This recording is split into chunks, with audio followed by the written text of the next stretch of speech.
definitely going with the Bernard King. John Starks. Step 9. Not really a Starks fan. Because I don't know, it was something. I was mad when he dunked on Jordan. Yeah, I was mad. I was mad. So I can't give it this, although he was repping the town. But it's Steph, Bernard, AI, Big Dog Glenn Robb. And then I'm in there between like David Robinson and the Tim Duncan too on some big man. Mm-hmm. You know what I mean? Like, And you can't forget Hakeem. Yeah, see, it's too many. So that's what I'm saying. It's hard. You know what I mean? It's hard to really grab. You know what I mean? I was a big Penny thing. But because for me, like even Kevin Johnson, I go hard in the paint. We playing, we one in the same. But what I need to know is who running the stage. I go hard in the paint. Welcome everybody to the Run the Court podcast, RTC, brought to you by 13th Bridge Studios, and we joined today with some super special guests. Now, this is the podcast we'll be talking about street ball, the game, hip-hop, culture, music, and how all that synergy is all together. So today, I'm joined with the founder, Ryan, my guy, and two very pivotal people in the world of sports and culture. Like when you think of sports and culture, hip-hop, music, movies, ball, these guys come to your heads. I got no introduction needed. Stalley. What's up, bro? What's going on? Thank you for coming. Nah, thank you for having me. Now you got on the other side. You've seen him everywhere. Hassan Johnson is in the building. what's going on, All right. So fellas, me and Ryan, we got this company, Run the Court. It's the game. The company's 13th Bridge. He's the founder. We're making a video game. It's based on street culture, hip-hop, street ball, not necessarily your 2K kind of flavor, the street ball flavor. Because when when you play 2K, the right way. you kind of got to dedicate an hour of your time. You're a busy man. After you put 6 months of learning. Dedicate an hour, You got to go on YouTube to learn the secrets, and you're going to get smoked by a 13-year-old. You're going to get smoked. And then he's going to talk about your mom. It's done. You're done. And as with the Fortnite players. Exactly. And as with all of us, our time is money. We all got families and commitments. Of course. So what we designed here is a game where you can literally get on your phone. It's a mobile game at first, and it's going to go into iOS. It'll go into Android. Yeah. And the game's like 5 minutes. You could go crazy, ball. You can play as long as you want. It's just street rules, first to 11, street rules, and twos, or 15 by 1. Style points, all that kind of stuff. You can get all that. All authentic, the crossovers, windmills, like very disrespectful in your face. Bringing the fun back. Bringing the fun back to it. The fun's out of the 2Ks and it matters now. Once you got to control the left and the right arm, right? Like, come on now. I can't even concentrate on what I'm doing no more. You just press the button, you go up for the pass, you catch it or you don't. Now I got to control the thumb, the index finger, 80 button. Right. It's a lot. It's a lot. And that was the original concept because my co-founder, kids play a ton of basketball, kids play a ton of video games, but they weren't playing any basketball video games. Now we grew up, it was all sports games. That's all we were playing. NHL, anything I know about hockey, NHL. Otherwise I wouldn't know a thing. And his kids weren't playing, and we're like, what's going on? And it's like, every sport now has one dominant franchise. Madden for football, FIFA for soccer, and 2K for basketball. But they've all moved to one lane: simulation, hyper realistic, and complex. And we're like, yo, bring the fun back. Exactly. You just said it. Bring the fun back, make it pick up and play, have fun. That NBA Jam, NBA Street. That arcade game. And mix it with Def Jam 5. Mix it with that, that's right. Mix it with Def Jam 5. That's what he references. Def Jam, NFL Blitz. Remember the ambulances to come on the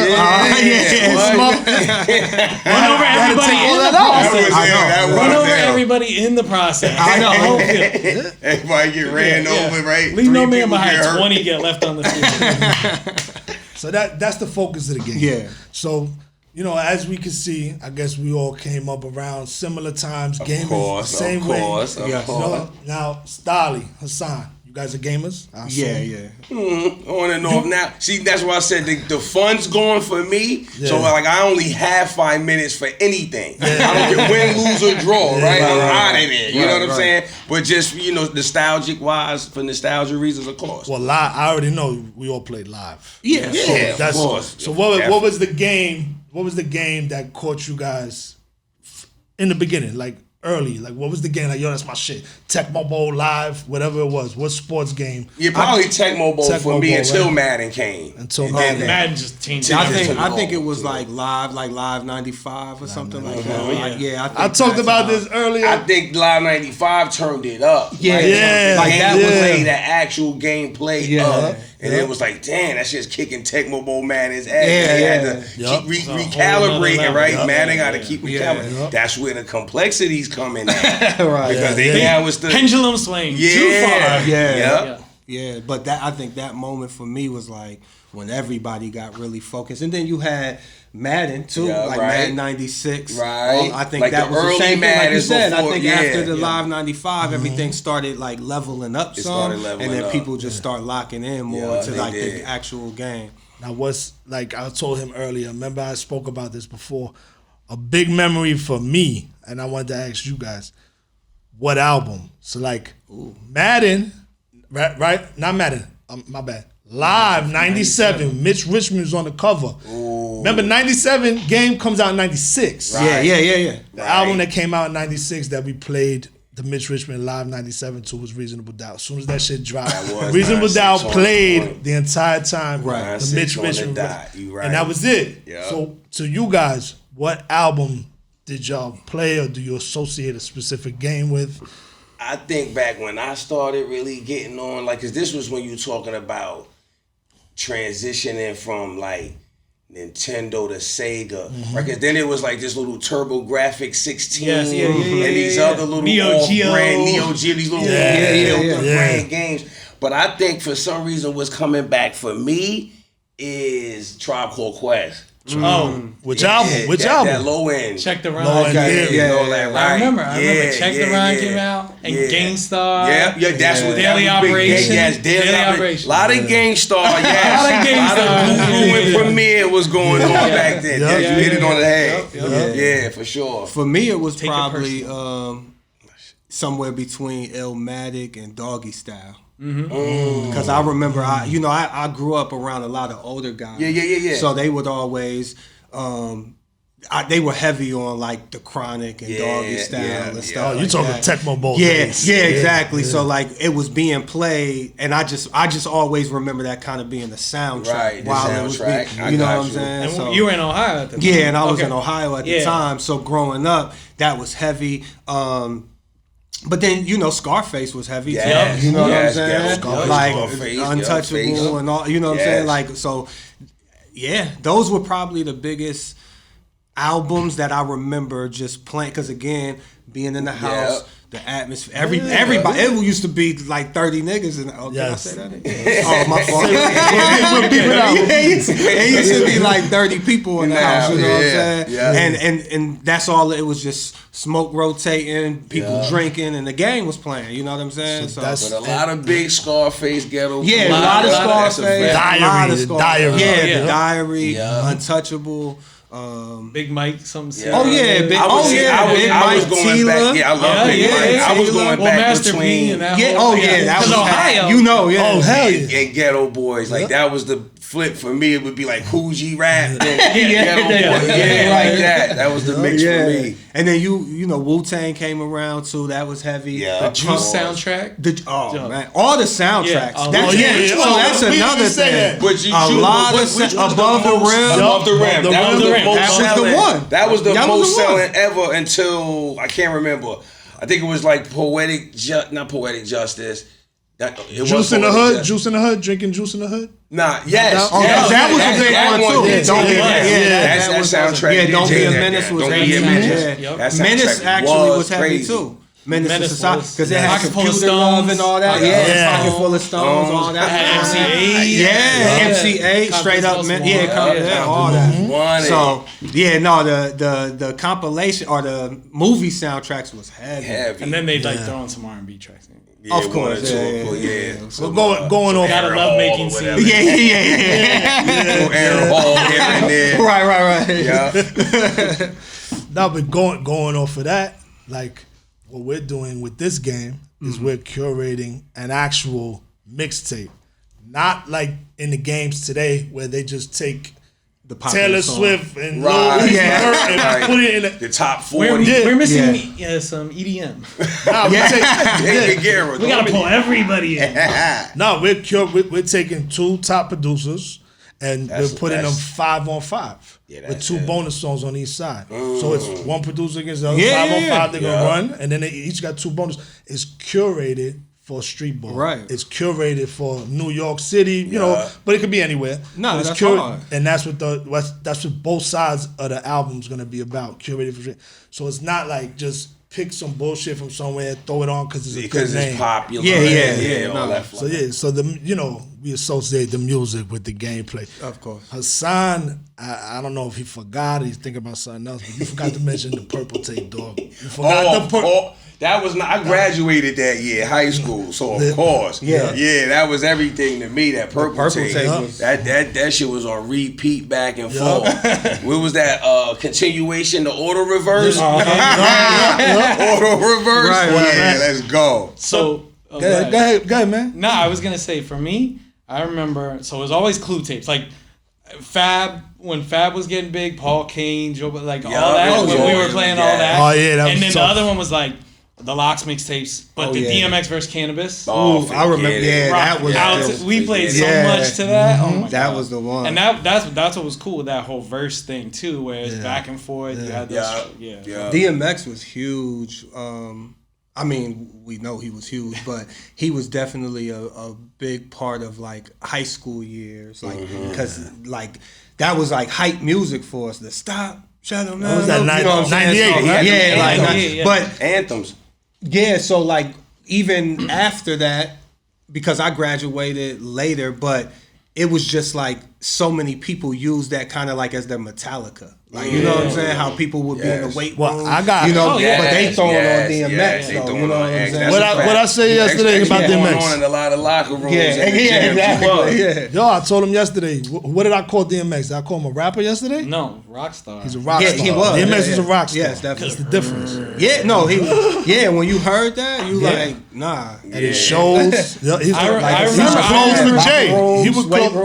I remember going to the Cash Money Rough Riders, and like Cash Money was like talking about that tour, but that was one of the biggest tour ever. But I remember like it didn't matter like whoever, but as soon as the lights went off, that was ding, ding, ding, ding. Oh, that was crazy. Every show that's what we were talking about. It's theater. Yeah, that was theater. Yeah, and the Mobb Deep we were talking about yesterday. Oh yeah, Mobb Deep. Yeah, because I went on the Survival of the Illest tour. I did a couple days. X was crazy with, and then that Hard Knock tour.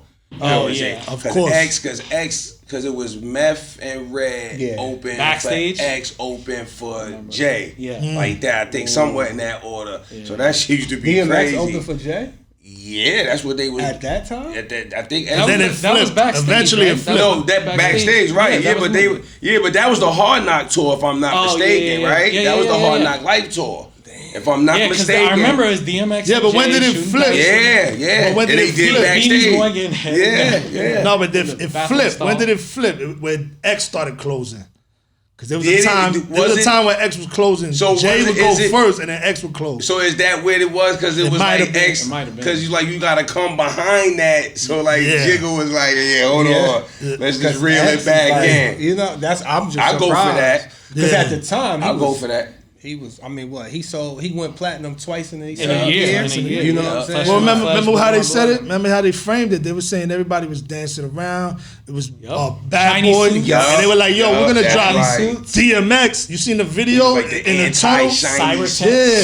And they were like, "Yo, you gonna drop this?" Remember they said, "You gonna drop this album? It shit is black and white. It's in a tunnel. Everybody's dancing." And then they dropped it, and they said, "Yo, the shit went platinum." And they were like, "Yo, the streets was talking. The streets made a statement." They were like, "Yo, bring that shit back." There's a movement too. It's more than just. Riders. Yeah, oh yeah, Rough Riders. My roommate was from Yonkers. Oh my God, that's all I heard about. Wow, baby. That's all I heard about. Down, right? I already know. But he had like 2 years. He just didn't shut up about it. I already know. So that's the music aspect. What about the fashion aspect of it? Like fashion in hip hop and now in gaming. Like everybody's buying clothes in games. And that hoodie's hard too. Thank you. Oh, That's my man Bari. He actually from Ohio too. You know what I'm saying? Tough. And he doing his thing. So shout out Bari. Yeah. Y'all make sure y'all support it. It's BAARI, I think .com. You know what I'm saying? So check him out. That's good.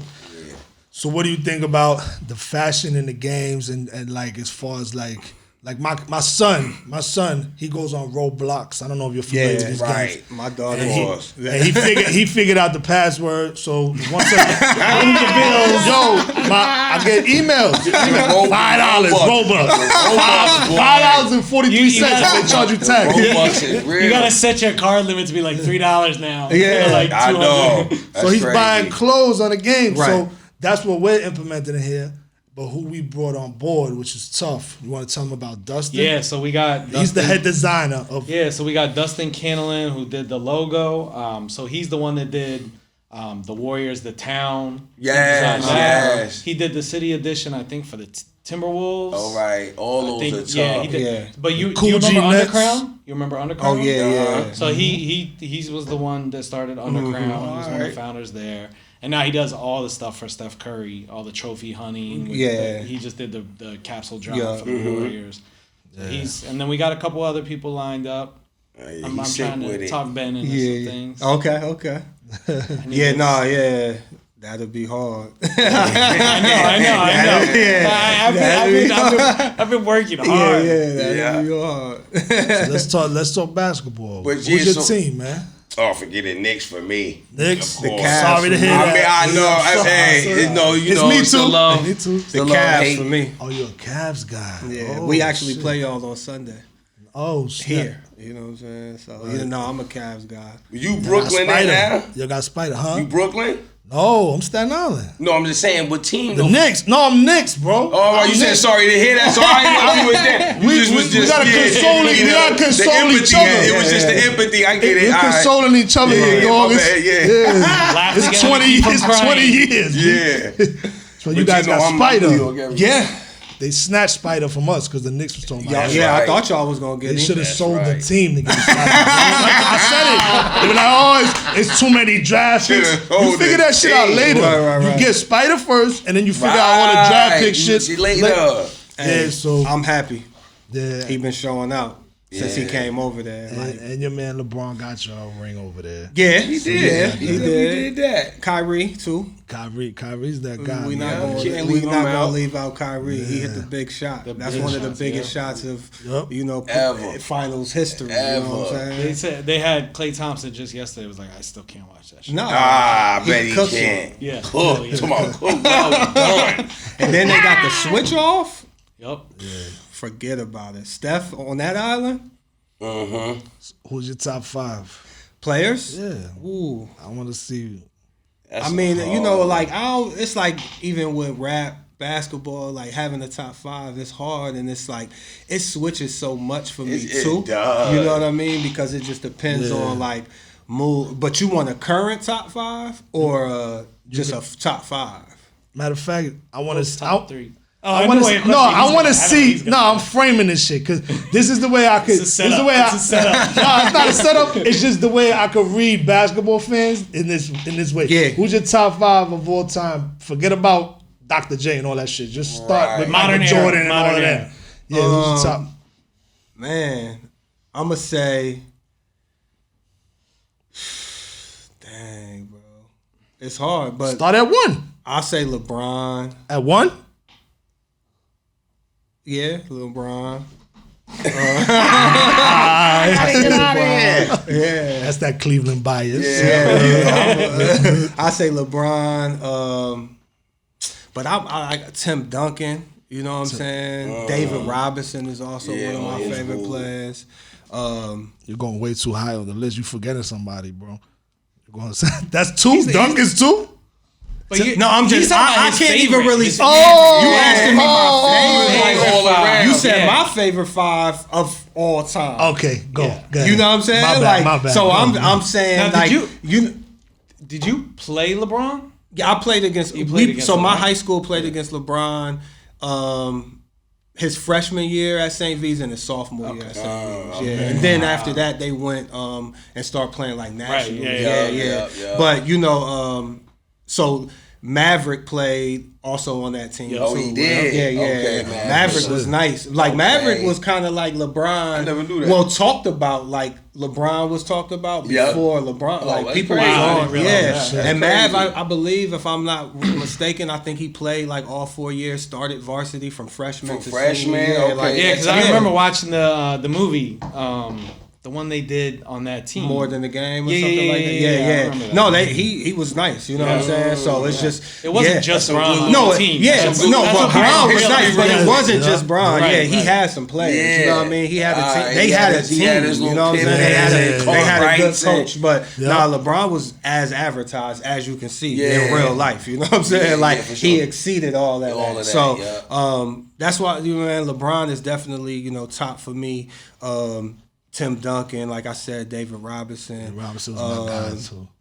The Admiral. I love. He was a fave. I mean, I liked his. But I like, I like Kawhi. You know what I'm saying?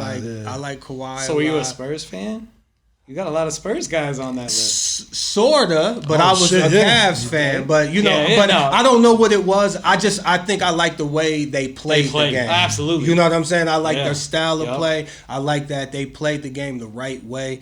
They wasn't extra flashy, but they was cooking. They got it. Like, you know what I'm saying? Like, and then the frames they had too, like especially David Robinson, like his frame and like he just looked like a basketball player to me. So as a kid, I'm like, it was like Dwight Howard and David Robinson. And he had arms like Pippen, like, you know what I'm saying? So it's like he looked like a military basketball player. Yeah, what he was from the Navy. So it's just like I just like that style of play. You know what I mean? So and then Tim Duncan from Wake Forest. When I seen him, I'm with just Randolph Childress. You remember that? What was that on Donna Williams? Maybe was it? Dropped him. But that ACC tournament, he went ballistic, next level, and I loved Randolph. Yeah, he was. But just seeing him, but then Tim Duncan, just the way he played, blank face, robot, humble. So I like that. You know never what I'm saying? flustered. Exactly. Those are my type of guys. You know what I'm saying? That whole team was like that too. I mean, Ginobili, Parker, like all those guys, they all had that same. I like when you just lock in and play the game. Too, you know? But every coach that comes drill sergeant, real Bill Belichick, Popovich. That cerebral type coaching, super. And I know players who played against Tim Duncan who would say, like, he would talk on the court, but he would say stuff like, like they'll make a move and he'd be like, well, next time you should spin left instead of right. Correct. You're like, wait, are you saying this to fuck with me, or are you really trying to help me out? Serial killer. And I don't know if he was doing it to diss him or if he was like playing with their head or if he was really trying to like, they try to punch But he would tell him like, yo, do this or do that, or you should have did that. You would have got me. You know what I'm saying? It's like it's psychological out there, because then it's like once you get in somebody's head, or like for me, like this, not to veer off, but like with the Giants now, right, 6-1, right? It's psychological. Teams are gonna come in thinking they can't beat them. More so than the Giants is winning. Right. You understand what I'm saying? That's what starts to happen. So that's the type of shit he was doing. That was just being like you know what I mean? Like in basketball, and then you'll listen. So it's like, should I listen or not? Either way, you fucked up. Exactly. No, that's it's like a lose-lose. You picking it apart in your head. What he means? You deciphering. Instead of KG's talking exactly. This guy just whispering some weird shit. If you can make in basketball is about believing you're better than the guy across. Of course, it's all about that. So Period. if he puts in your head like, you could have got me, but you right, but you didn't. It's that self-doubt. And you probably gonna go at him next time like, hold up. If you that type of player, if you got that type of just that build up in you that you like, nah, I'm gonna go at your neck next time. You know what I mean? And then it might not work. I don't know how many people were successful in that. You know what I'm saying? Yeah. So wasn't too many, but yeah, man. Like that's why I favor like the players like Tim Duncan, David Robinson. That's your style. Even Kawhi now. I'm a fan of him. He's another robot. You like the serious. Yeah, I like just because, and I like players that play at their own pace. I like players who get to their spots. Get to the hit their marks and all that fly. Luka plays. Luka's like that too. Luka's like that. Luka, yeah.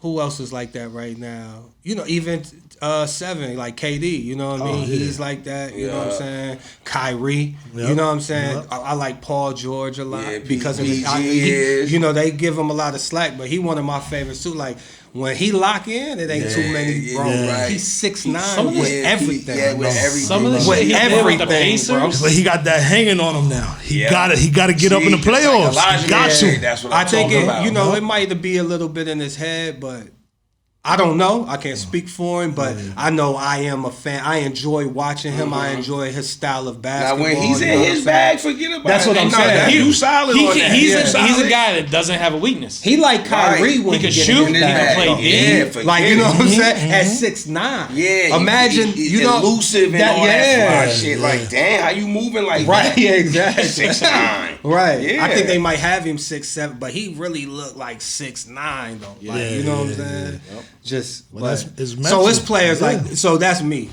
You know what I'm saying? All right, now. If you say Anthony Mason, Charles Oakley, you funny for that. Because I'm definitely going with the Bernard King, John Starks.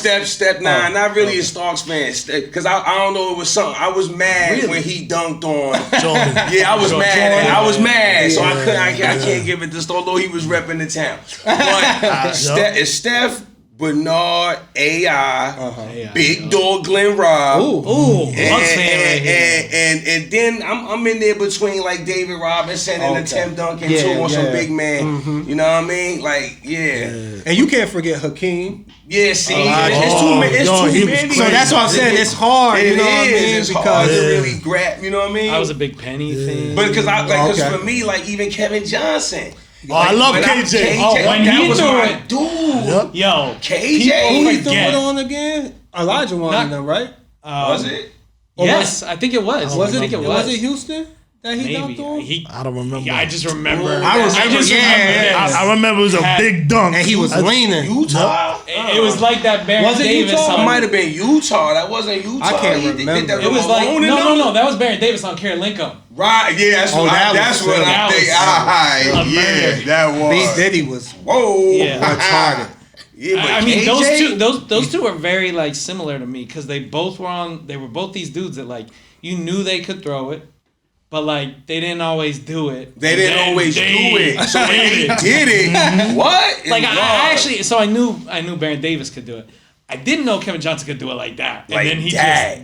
Yeah, I don't think anybody did. That's what was crazy. Because it wasn't him and Starks was kind of similar because I think it just caught you. Like it was sneaky. Starks, he was like, you didn't think he was going up until he kept went going up. Like just baseline doing him and what? Like how he took off like that. The I was kind of heated. I love it. It was like because I couldn't stand right? Did they do a boost to get him Jordan? Right? See, I didn't mention him. I know, but I love Jordan. But I feel the way you did when Starks hit him. I couldn't love it like the rest of the Knicks fans. I couldn't love it. I jumped up out of my seat. Yeah, not everybody did. I love it. No, that was a moment. That was a moment. It was. Because again, I'm somebody too. I like to go for like the underdogs too. Yeah, you know what I mean? I like to see people. Yeah, I see. Xavier, this kid that I went to high school with. Well, he went to an opposite high school. I went to that high school for a minute, but he played there. I was a big Two Holloway fan and Mark Lyons. They was team, nice. and when they got in that, he was on that Frost or Freeze. Oh yeah. Big center, yeah. Matt Freeze was it? I think maybe he went to Perry though. So I went to that high school for like a year maybe. And then you left and he went. No, I think he was younger than me. So it was some years after. But he just went to that school. Mm-hmm. But I just always remember because he went to Xavier. So were you? OJ Mayo, because he played in the league, North College Hill. Yeah. That was in my league. That was after you were out of high school? That was after me. Yeah. All right. So, like, I was before LeBron, but I played against him, like I said, his freshman year. So, I'm actually Mavericks year. Like, I think Maverick graduated the same year I did. I believe so, yeah. So, that we the same age and same year. So, like, around Jawad Williams was around then. I don't know if you remember him. From couple of hitters, like, right? Tony Stockman. I don't know if you remember. He went to like Clemson, and then he went to Ohio State. Played point guard. No, did he go to Ohio State? I know he went to Clemson. He might have transferred him back to Ohio State. I can't remember, but him, Jared Sullinger's brother. Went there when he was from Wadsworth in Columbus. Those guys. So those were just some of the names that was in Ohio. That was ringing bells. He was ringing bells. Yeah. All right, man. So good. I got a question. You did a voice on GTA 5. Oh, right? I sure did. Stretch. I played Stretch. Did you like doing that? Yeah, it was ill because I really didn't know what we was getting into, and it came out way better. Then of course the process was because we did the what they call that the body cast. I forgot what they call it. The motion, right? I did that. So it was like a day of that, like 1 whole day, 2 whole days of that, then like 3 days of dialogue. So like a week we knocked it out, and that was it. It was like put that shit behind me. Then the game's out, right? So now my nephews and them shit like that. They're playing it. I'm not telling nobody I got a voice. Like that's not on the resume. You know what I'm saying? They like, yo, did you that's you on the thing? I was like, damn, you can tell it's me. I ain't do that good of a gangbanger. I said you can't. I said, damn, all right. I thought I was low. I thought I was low. Too many iconic roles to Yep. So who was I was baller blocker? Who was my gang? So I got a question for you. So I'm first of all massive Wire fan. Yeah. Right, but what was your favorite role that you've played in a movie or TV? Oh, I do. And oddly enough, it always goes back to In Too Deep. Oh, Cincinnati. Yeah, for some reason I had so much fun on that. We shot it in Cincinnati, Toronto, and LA. We had these pickups in LA, right? It was like the whole year after we shot it. That was the turnaround time. Was like a real year on film, right? And then that's another movie with an ill soundtrack too. That's How to Rob. 50's on there. Yeah, How to Rob. 50's on. That's How to Rob. What was it? Nature and that was my joint. That's one of my favorite joints. Yep. So all around, you're In Too Deep. It's In Too Deep. I can't lie. It is. I played Latique. I had a lot of fun. Jay Reed, right? Jay Reed. You know L did his thing on that. Like that was Oscar worthy. Yeah. You understand? And I be trying to tell people those roles, like two of I think top 3. All right, let me think about this real quick. It's worth the top 3 gangsters. The hardest to play was Old Dog. Yes. Right? That's not easy. Nah. That's why that put him. Nino Brown. Yes. You know, that's not easy. Yeah. And then I'm gonna probably have to. What's the third one I'm gonna give it to? Probably. It's a toss up between Doughboy and then Bishop. Yeah. Yup. Yeah, I was gonna say Pop. Yup. But none of that shit's easy to do. Nah, they think because it's just the hood shit and everything. Yeah. Well, no, especially when you're not like there's been roles that people took on and they were playing themselves. Right. And they got a lot of credit, but it was like you can tell it's you were playing who you already are. That's what I'm saying. Like where did you pull? Like Tommy DMX was not like a big I said that. Like nobody else could play the Tommy except Eminem DMX. in 8 Mile. Yeah, you actually played yourself. Yeah, that's it. But yeah, they were playing Old Dog outside. Old Dog. Because when I first seen Lorenz tape outside of being Old Dog, I'm like, he was Old Dog? Yeah. I'm like, that's crazy. Because I'm thinking old dog is old dog. Like that's how he's really. He acting. Really is like you know what I'm saying. Like, and then I was just filming this. I was just doing this film where I was talking to one of the cameramen and they were talking about how, and it was this Goodfellas poster in the room we were filming, right?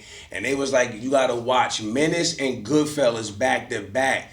They made Menace kind of after Goodfellas, like who's Joe Pesci, old dog. Then Kane is Henry. They put him around two people that kind of make him look good when he's bad. Do I look like a clown? Like I want to clown? It's like, what'd you say about my mom? Yeah, you know what I'm saying? Like you gotta watch those two movies. That should have blown your wig back a little bit. That's crazy. How on the spectrum they are. You know what I mean? On either side of the spectrum.